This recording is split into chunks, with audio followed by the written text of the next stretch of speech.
r/AskReddit by r/Zeus. What's something horrible you've witnessed as a child, but did not completely understand, only to discover later in life how horrible it really was? Kind of a reverse situation that happened to my teacher. When she was a kid, she ran over a kid's foot with a bike. It triggered a seizure. I believe he was epileptic, and after that he passed out. She thought she killed him, and instead of getting help she hid the body in a closet. After their recess was over, they were looking for him, and she just stared, bawling, crying, saying she killed him. Kid was completely fine, wondering why he woke up in closet. My grandfather raped my mother in front of me, while my grandmother held me back. I was 4. It's my second earliest memory. I didn't understand what was happening. I just remember screaming for my mom and the sounds. His grunting and her screaming, pleads for him to stop. Afterward, my mother drove me to my great-grandmother's house. She told my great-grandma exactly what happened in front of me and left me there as long as she could. When I was 10, my great-grandmother got sick and died. I went back to my mom's. My mother denies it ever happened, but she also abused me in ways that rivaled what her father did to her. Exclusively me, not my siblings. This has haunted me for a long time. Oh my god. I'm so sorry that happened to you. It's hard to even imagine how awful that must have been. I hope you are doing better now. I am. I'm doing really well now. When I was in grade 1, a girl next to me in class decided to secretly show me her bum in the middle of class and tell me to touch it. I told the teacher because it was weird and girls were gross. Teacher pulled her out the class to talk to her. Principal came. Upset adults. I sit there mortified I got her in trouble. She gets pulled out of the class and never comes back. Think I'm the biggest jerk for tattling. Later find out she was being sexually abused, hence why she thought secretly showing her body was what she should do for boys she liked, and my saying something is what triggered adults pull her out of that situation. This made me physically ill. I was in kindergarten when a girl and I were playing house in a little playhouse. She pulled my pants down and put my boyhood in her mouth. I remember getting in trouble because I pushed her away for being gross, because I pee out of that. She hit her head. I never said a word about why I pushed her. Didn't know any better. I hope she made it. This was back in the 80s. I grew up in an evangelical unaffiliated church. They believed in speaking in tongues, demon possession, and exorcisms. A local boy that I befriended, maybe 12 to 14 in age at the time, lived in the apartments near our church. He was poor and rough. He cussed and smoked, and was generally on his own, but on Sunday and Wednesday nights he started coming over to the church. One night, for some reason, someone decided that they needed to put hands on him and pray for his soul. He didn't like that, so he jumped back and yelled profanities at them. That apparently was clear evidence that he was possessed, so several adults wrestled him out of the pew and held him down while he screamed and flailed and cussed at them for the next couple of hours until he was exhausted and bruised enough and they were satisfied the demon left. The 100 or so onlookers just all started praying and crying and dancing around it. That was just a pretty normal church night, maybe a little more spirited than usual. He didn't return, and in retrospect it's amazing that the police never even showed up. Similar things happened multiple times throughout my childhood. It wasn't until I was an adult and I looked back to see how completely ducked up that all was. How terrifying that must have been for him. When I was growing up, my mom ran a daycare out of our home. Naturally, my siblings and I became friends with some of the kids, especially the ones closer to our ages. When I was about 10, a girl who was about 9 and her brother who was about 3 used to come over often and stay the night because their mom worked the graveyard shift. My sister and I became great friends with the girl because we got to regularly have sleepovers. The girl was younger than me, but acted so much older. She had lots of stories she'd tell us while we were going to bed. A lot of them revolved around parties with her mom's friends. I learned what a shot of liquor was because of her. She had tasted one by accident. Then she told me stories of kissing people, sometimes teenage boys. Then the story about her aunt wearing only underwear and insisting on sharing a bed with her. Then she told me a story about how one of her mom's boyfriends showed her his penis when she was about 6 and tried to get her to touch it. She said no, told her mom, and her mom got pissed. but she never sounded concerned or scared. She told these stories like she was dishing dirt or showing off how adult she was. My sister and I listened with curiosity, and while I knew about 6, I hadn't made the connection until many years later that this girl had been abused repeatedly and that was causing her to act this way. I never told my mom either. A couple years later we moved to another state and mom got another job. We never saw that family again. Now I feel guilty about the whole thing and wonder if that girl and her brother are doing okay. Being woken up by your mom screaming for help, dad rushing in and grabbing my youngest brother at the time and giving CPR trying his hardest to revive him. I was maybe 5 or 6 at the time. I didn't know what to do. No one was explaining to me what was happening. It was only when the ambulance came that I was sent to a neighbor's. My brother was born with a lung problem. It's been 18 years now. Can't remember ATM. And he was hooked up to a machine that helped him breathe at night. Well, PG&E failed to let us know that they were going to do maintenance on a transformer outside and cut the power, and because of that he suffocated overnight. I didn't know what was happening at the time, and it did not really come up until one night I was in the car with my parents. Then the song Dreaming of You by Selena came up. At that moment I just cried so much. I remember asking my parents why did they have to take him and how much I missed him. To this day I still cannot hear that song. R.I.P. baby David. Someday I'll see you again.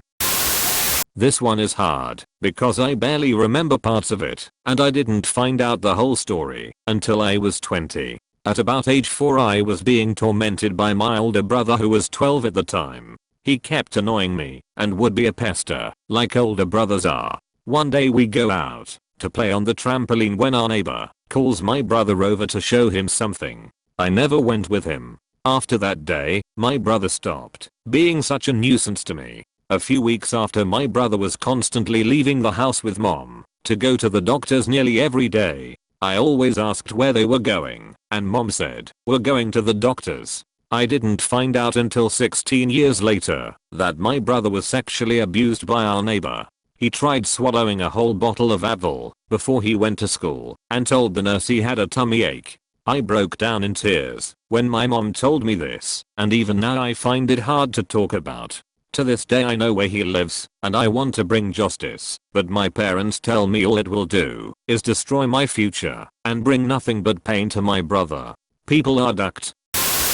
I was with my dad at an air show in Toronto back in the 90s. We watched this big plane go up and do a maneuver and then go into a dive, going nose first into the lake with a massive splash. My dad was a photographer and had managed to capture the seconds before and after impact and told me we had to go right away. He booked it to the newspaper with the film roll to get it developed. I said I wanted to watch the rest of the show because I thought it had just dropped a bomb and flown off. Didn't realize that I had just witnessed 7 people die. I was also there that day as a kid, playing midway games with my family. I just remember hearing people screaming, pointing to the lake, and saying "oh my god" over and over. Word got around the grounds quickly, and I remember watching footage of the crash on the news that night. Went to the local beach with family. When we arrived, I remember being enamored by so many people holding hands in a huge line. Had thought they were all playing a game and walking from the shore into chest high water. I got excited and started begging my mom to go play with them. Had never seen the human chain done before to find a missing swimmer. Edit. They found her, attempted CPR, but couldn't revive her. So it also became the first time that I had seen a dead body. I thought they had just found her during the course of the game. It wasn't until I got a bit older that I realized that was why they were doing it in the first place. I've seen my father get arrested so many times in my homes. There were times the police busted through my door with guns drawn, times where my house was raided, everything flipped upside down and turned to poo. I never understood it until I was about 13, when I had my best friend over for a sleepover and he found my father's stash in the rafters of the basement where my room was. It may not seem too horrible, but the amount of transients and just overall sketchy people my father had over our house and even live with us at times is something I would never do with my own family. To me, that's horrible to put your kids in predicaments such as those, and this went on my entire childhood. I mean, he had addicts with kids living in our house at times. It's surreal to think about as an adult. That being said, I never looked at my childhood as a horrible one. It was all I knew. But once I became an adult, found out this wasn't necessarily normal, and all secrets started coming out, it wasn't as innocent as maybe I thought it was. High school student, early 90s, weekend job printing photos. Mostly boring but sometimes awesome, especially to a teenager in a quiet and uneventful town. This is pre-digital, so we would get all kinds of photos. Besides the standard house, car, boat, or family vacation photos, we would get drunk people photos, aspiring model photos, risque girlfriend or wife photos, and sometimes even outright sex photos. I saw and learned a lot. Most of the time, the owner of the store had reached a quiet arrangement with the people bringing in these rolls of film to be printed. They would be set aside, to be developed and printed by him personally after closing, and the people could stop by late that night to pick them up. Every so often we would get someone that didn't know this, and would ask a bunch of obvious questions. How fast can you print these? Do you have restrictions on what can be printed? Do you look at them after you print them? etc.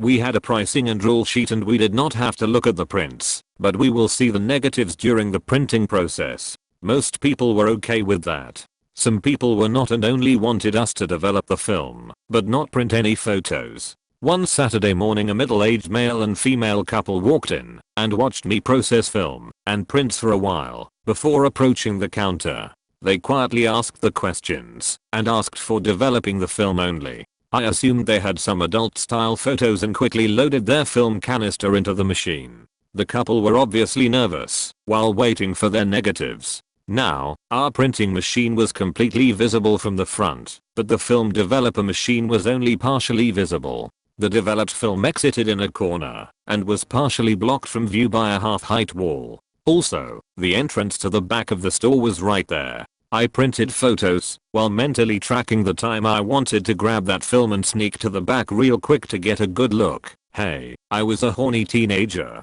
Around this time, a second employee returned from break and the store got a bit busy. Perfect. I was able to cover my actions by telling the other employee that I needed to get more print envelopes from the back. I snagged the film fresh out of the developer and stepped to the back. One quick look holding the negatives up against the overhead light. Shock, followed quickly by disgust and then anger. Adrenaline kicked in, heart racing so fast that all you can hear is your heartbeat surging through your ears. Then doubt and the sickening thought that I had to verify it. I placed the negatives on a light board and grabbed a magnifying loupe. I looked at exactly one photo and then I called the police. There is really no way to describe what I saw. The photos were definitely adult in nature, but the subjects were not. I quickly told the police dispatcher and let her know that the customers were still here and seemed like they might run. The dispatcher was quiet for a moment before asking me how sure I was of what I saw. I told her that I was certain. Within minutes our store was filled with police. The couple had tried to step out of the store at some point, but were blocked from doing so. I have kids of my own now. Once in a while, as I drop them off at school, or while playing in a crowded park, I will have a flashback of that single image. Instant fear, sweat, and worry about the people around my kids. Are they kidnappers? Abusers? TLDR, Saucy P as a teenager still haunts me. I do have another event to talk about, but it will take me some time to sort out my thoughts and feelings on how to tell it.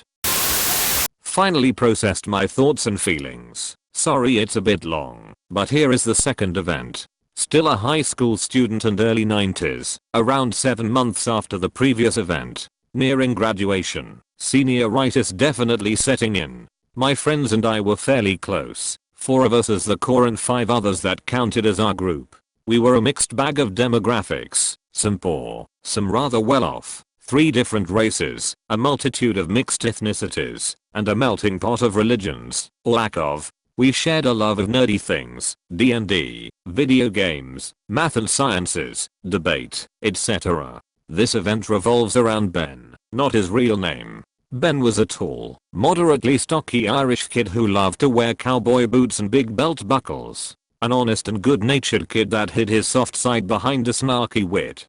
He watched WWF/WCW and often goofed around with crazy wrestling moves. He could have done well at sports, but was a bit too anti-establishment and authority. Always a scrapper, not afraid to fight, and fiercely protective of our nerdy group. But at the same time, he didn't take himself too seriously. We once watched a videotape of George Carlin's HBO stand-up, and Ben laughed so hard that he sharted. And then laughed about that even more. Unfortunately for Ben, his family was poor. It was Ben, his mom, and his much younger half-brother Billy, not his real name. No sign of either father. Ben's mom worked as a waitress at various restaurants to make ends meet. Growing up, they moved to different apartment buildings, but always stayed within our school district. I always felt Ben's mom knew how much our group meant to him, and did what she could to stay nearby. At the start of our senior year, they had to move out of our school district. Ben's mom filed a request to keep his attendance at our school, but the administration took this opportunity to get rid of Ben. He wasn't a stellar student and had a history of minor altercations at school. Ben and his mom fought it and eventually got a meeting with the school principal to argue their case directly. It did not go well. The principal insinuated that Ben's mom was a shitty mother for not being able to afford to live within the district boundary. Ben promptly broke the principal's jaw and his own wrist, then spent the night in jail, followed by weeks in juvenile hall. Of course, he was also expelled. I blame this single event for the tragedy that followed. Between time spent in juvie and the distance to their new apartment, Ben was effectively removed from our group. We just didn't have the time or means to travel that far very often, and thus couldn't include him like we used to. We kept in touch with him, tried to cheer him up, but you could tell that he was depressed. A few of us approached the school counselor to get him some help, but he was a sore subject with the administration. They told us to contact his new alternative school instead. Of course, the alternative school did not have a counselor and all we could talk to was the secretary, who told us that almost all the kids there were depressed because it was a school for delinquent people like that. Such bullpoo. Time continued to tick by, other events demanded our attention, and we talked with Ben less and less. Soon it was spring, and graduation was in sight. I was still working at the photo store on the weekends, trying to save for college. My family was not wealthy enough to help with tuition, but was just middle class enough to disqualify me for lots of student aid, though I did get a Pell Grant. I worked as many extra hours as I could, and one Friday evening that I should not have. Honestly, our store was understaffed. We would often have way more film to process and print than could be done in a regular workday. The owner knew I was saving money, and so he let me work Friday evenings to help finish the backlog of printing. I don't remember the exact time. I do remember it was dark outside and there were puddles everywhere from recent rain. It was probably the 100th roll of film that I printed that night. At first I thought it was just a really bad photographer. So many close-up pictures of the carpet and walls. Sometimes it's hard to figure out an image from the negative. As I printed through the roll, I saw some other things. A hat, a liquor bottle, and a couch. An old couch, faded and unraveling at the seams. I had sat on that couch many times. Ben's couch. Except now it was missing a piece of the arm. I brushed it off as probably just a similar couch and continued printing. I saw more things that seemed familiar, but at the same time not familiar in the reversed colors of the negatives. It felt surreal, almost like a dream. Then I saw the body, laying on that old faded couch. Tall, arms askew, one foot on the ground, the other hanging off the end of the couch. Wearing cowboy boots. Ben's boots. I blanked out for a bit, somehow finished printing the roll just based on habit. Then I sat there on the printer chair in silence, tears falling one by one from my right eye. An odd detail that I will always remember. Why didn't my left eye have any tears? The owner eventually noticed something was off and checked on me. I just got up and walked to the printer tray. I flipped through the photos and eventually stopped on one of the body. I showed it to him and just said, "This is Ben." The owner knew Ben's story and immediately realized why I was a mess. He took the photos from me, gave me a hug, and sat me down in the back. He sat there with me for a long while, listened to me cry, listened to me question the world, encouraged me to vent it out and not bottle it up. Eventually he called my mom and told her I was okay, but that she had to come pick me up. Normally I would walk. Said he would explain when she got here. When mom arrived I just mechanically went to the car and got in the front seat. I was numb at this point, maybe in shock, emotionally spent. She was obviously worried, probably thinking another CP photo, and stepped out of the car to talk with the owner. Even though they tried to be quiet, I could still hear them. Our photo store occasionally processes police photos and I saw the evidence photos of Ben's death. We got the official news the next day. Suicide, shotgun in the mouth. Much later we learned that Ben left a note. Ben's broken wrist led to finding an irregular heart rhythm, then an MRI, and finally discovery that he had advanced cirrhosis of the liver, apparently caused by a rare but known genetic problem for Irish people. Ben knew his family would never be able to afford treatment, so chose suicide instead. Obviously it sucked for me to see the photos, but it must have been 1,000 times worse for Ben's younger brother Billy. Apparently Billy was in the house, heard the gun blast, and tried to help. Ben didn't go instantly, struggled for a bit. But what could an 8-year-old kid possibly do? He was helpless as his big brother choked on blood and died right in front of him. TLDR, miss you man. Don't worry, we all stepped up and took care of Billy. He turned out great. You'd love his kids, especially little Ben. When my sister and I were kids, about 6 or 7 years old, my dad would have us play a game while my mother was in the hospital. He would have us look for bottles of pills, whoever found the most one. We had no idea what was going on or why my mother was always sick and in the hospital. We just knew that was the way things always were. She died when I was 9 years old. Fast forward to when I was 17. I was experiencing a really bad part of my life that I'd rather not discuss and came home crying to my dad. He eventually told me that he understood how I was feeling and told me that my mother was an addict and was making herself sick. At that moment I remembered the long lost memory of the game we played as kids and what it really was. When we were really young, around 5 or 6, my babysitter would get her hair and nails done and just lock us in the car for 2 to 3 hours. This would happen a couple times a month. No toys or anything to keep us busy, so my brother and I would pretend our finger figures were superheroes and make them fight to pass the time. We ended up telling my parents about it, who prosecuted. I'm not sure what happened to her.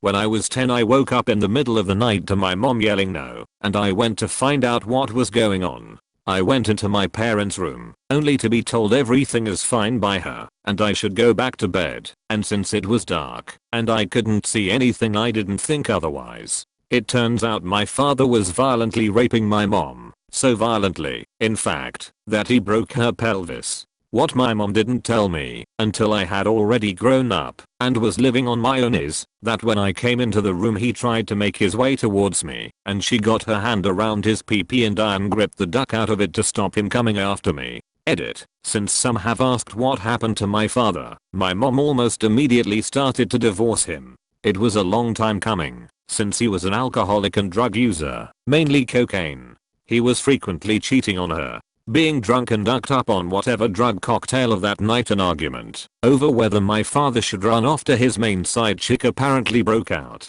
He went to prison for the rape and was in and out of it for around 14 or so years for violating his parole. After my mom secured being able to legally move out of state with us, she moved us as far away from him as possible. He was still waiting in jail when he approached another person in jail and asked him to plant some drugs in my mom's car to get her in trouble. This person knew my mom, called my father an idiot, and reported this info to the police. The last time I've seen him in person for close to 20 years was the morning after the rape. Of all the terrible things in this thread, this one makes me the saddest and angriest. I hope you and your mom are in a better place now and that scumbag got some kind of justice. I know this is the exact opposite answer for the question, but your answer made me remember something I had long forgotten. I woke up one night to hear the shower running and my mother screaming and gurgling, telling me to call 911. Your dad is trying to kill me. Dad yells that I'd better stay in my room and to go back to sleep. I'm crying, screaming for him to leave her alone. She's yelling that he's drowning her. He's telling her to stop scaring the kid. Next day it was like nothing happened. Then about a week later my mom went away for a month. Of course I don't know why she would leave me with someone who had just tried to kill her, and I was wary of him for a good long while afterwards, but eventually all was forgotten. Now that I'm an adult, I know what happened. My mom was an alcoholic. She came home raging drunk. He got upset because he didn't know where she had been, so he tosses her in the shower to sober up and get her poo together. The yelling that he was trying to kill her was icing on the cake, and he convinced her to go to rehab.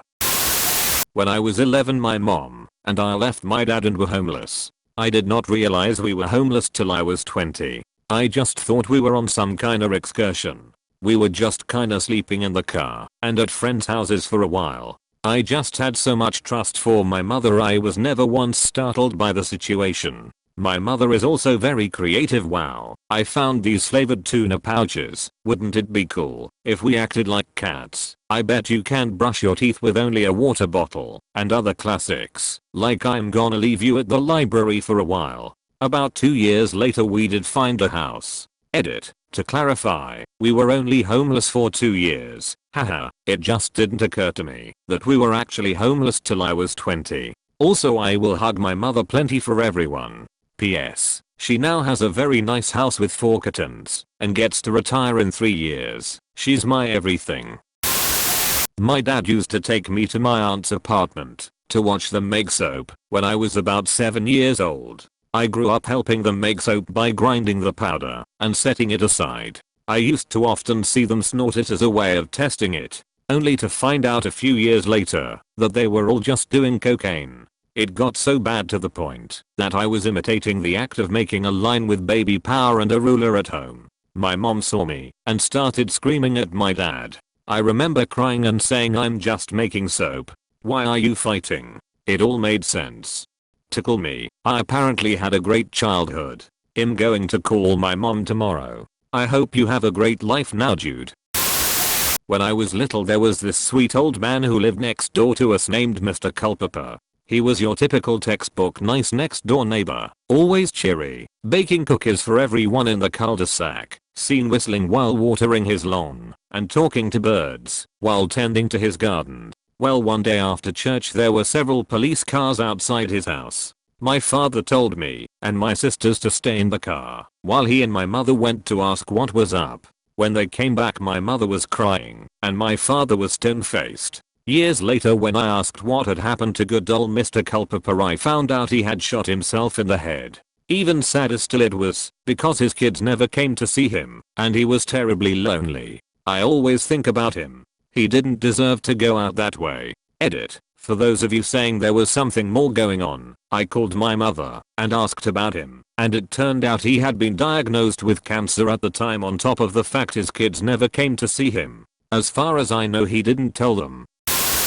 On a family trip to Washington DC, when I was 8. For half a day this random lady came with me and my family to all the museums. She was really nice and friendly and hung out with my mom. I thought she was an old friend of hers. Years later I find out that this woman was being beaten and threatened in public by her boyfriend, and my mom stepped in and rescued her, made her come with us, called the cops, talked her out of the relationship and set her up with a safe house. My mom grew up in an abusive home and knew the signs when she saw them. We don't know what happened to that woman, but I like to think that my mom helped save her. I now look for subtle signs of abuse and will always step if I see someone uncomfortable in public. Your mom sounds pretty awesome. That was good on her and taught you a great lesson many people like to ignore. When I was in 6th grade, we were riding the school bus home. Every day, I would see my mom walking down the street in a super short skirt with her but hanging out and sky-high heels with a bra top. Full makeup and all. She would be stumbling up to cars that slowed down. I was embarrassed by the way she dressed, but I didn't realize what she was doing until the older kids on the bus commented about the crack whore, and it was my mom. I was so sad, and they never knew that she was my mother. I lived with my grandparents during that time, so I didn't really know what was going on yet. I'm really sorry that you had to go through that. Thank you very much for watching until the end. For your daily dose of dopamine, Please subscribe. I post daily Reddit videos. Either way, I wish you a great day.